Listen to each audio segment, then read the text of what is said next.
Hi,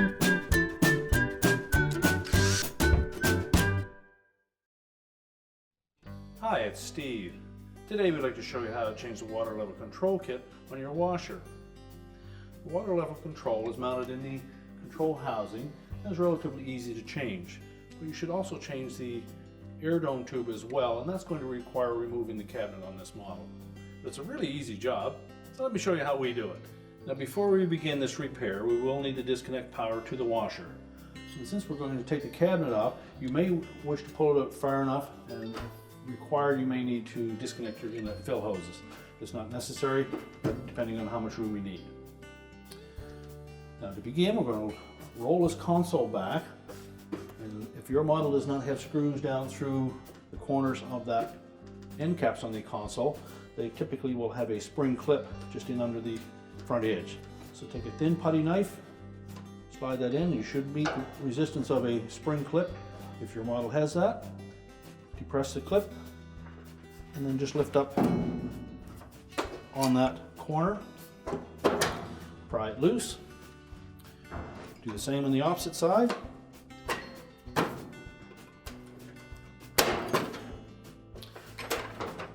Then just roll that control panel completely back. Now our next step will be to disconnect the harness to the lid switch.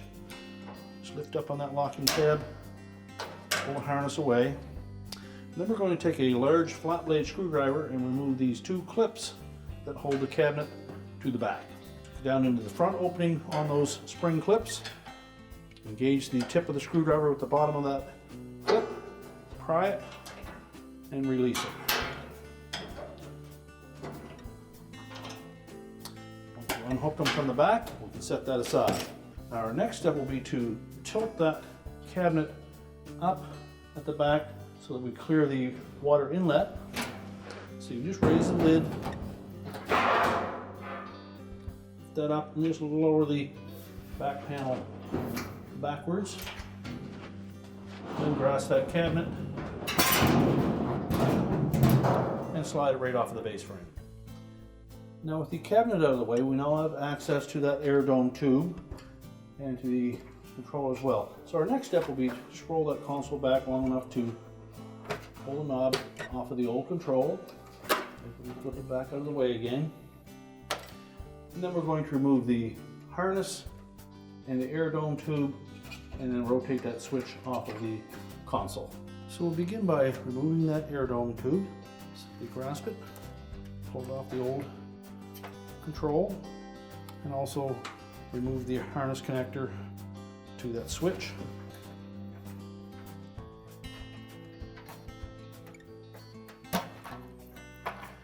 And then just tuck that out of the way. So with the air dome tube and the harness out of the way, next we're going to take a flat blade screwdriver, and right at the base of this control you'll see a plastic tab that fits into a slot in that metal frame. Just going to lift up on that tab with our screwdriver and then rotate the control about a quarter of a turn, and then we'll slide right out. So to install our new control, we need to make sure first that we have that locking tab in the right position. We'll fit the square corners of that mount into that opening. Make sure it's pressed flush, and just turn it clockwise until that locking tab drops into that slot. And now we can go ahead and connect the harness and the new air dome tube. So we'll start by reconnecting the wire harness, and it will only go in one way because there are some locating tabs on that harness connector. Just need to make sure that we press it firmly in so it makes good contact. And next we're going to take our new air dome tube, and we're going to press that firmly over the nipple on that switch. Make sure it's pressed all the way down on. And then we're simply going to route that through the same path as the original air dome tube is. So we'll simply pull that old tube through this holder.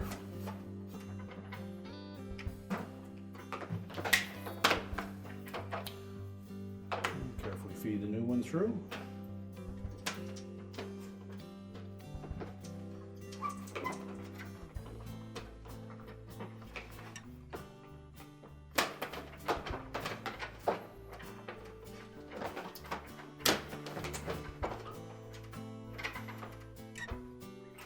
Make sure we leave enough slack. Next we'll tuck it down through this clip, down through on one side.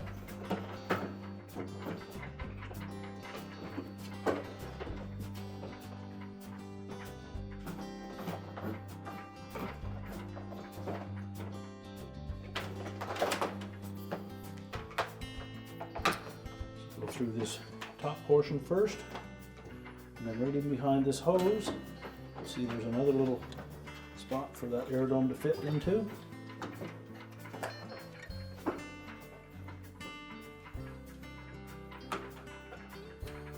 The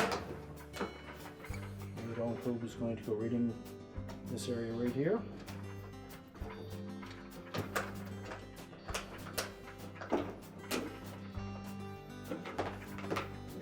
And behind that injector hose.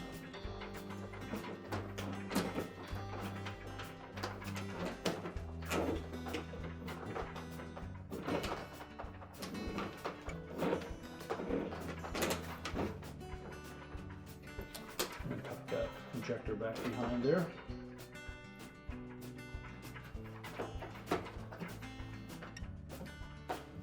And then down at the bottom there's another clip on the side of that capacitor holder. Need to pop the old hose out, put the new one in, and then determine how much hose you need there. And then we'll cut off the excess with a knife. So next we'll just undo this clip, pull that old hose away from the tub, put the new one into position. Again, make sure that we'll have enough slack, but that it won't kink. Take a knife, make a nice square cut.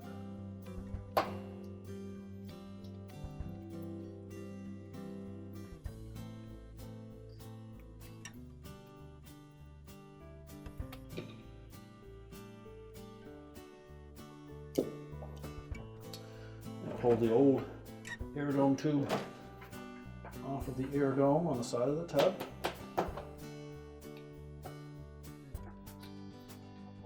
There's nothing obstructing that hole. I'm going to fit the new hose onto the air dome, making sure that we press it firmly all the way on.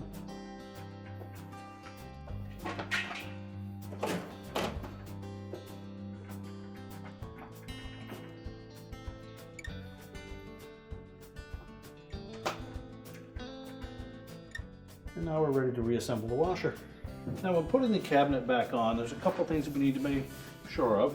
And that's that the sides will sit on the top of the base frame, and the front lip on the cabinet will go in underneath the base frame. Now you'll be able to see this as we raise the lid as we're putting that back in place, and then you can keep an eye on it. Now the trick in putting the cabinet back on that base frame is to make sure that both sides of the cabinet sit on top of the base frame, and yet the lip on the front of the cabinet goes underneath the base frame.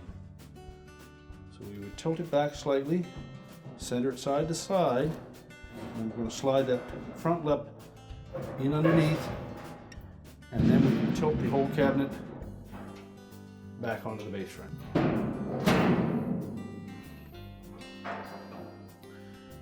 Now as we lower that cabinet back into position, we'll need to pull the back panel forward, so just tilt it up enough that we can tuck that water inlet in underneath the back of the cabinet. And just make sure that the back panel fits in on both sides, flush, and that would indicate that the base at the back is engaged with the cabinet on both sides. Next, we'll take the two mounting straps The rounded portion will be towards the front. Now the hook at the back of that clip is going to engage the back panel first. And it should line up with the openings in that cabinet. Just take our flat blade screwdriver, if you wish, set it into that groove on the front, and then just press it down into place. Do the same for the opposite side. Sure we keep the rounded portion to the front and the hook at the back.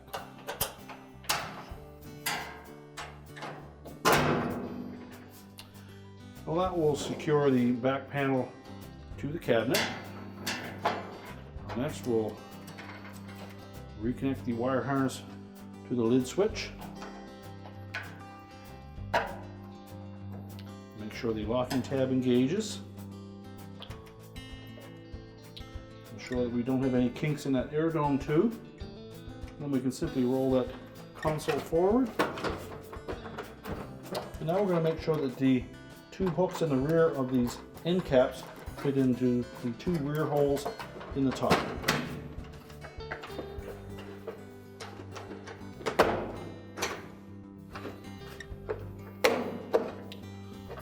Then simply press down on the front on both sides until those spring clips clip into place. And then we can put the control knob back on. Now, once we have the knob back on, we can reconnect the power and our repair is complete.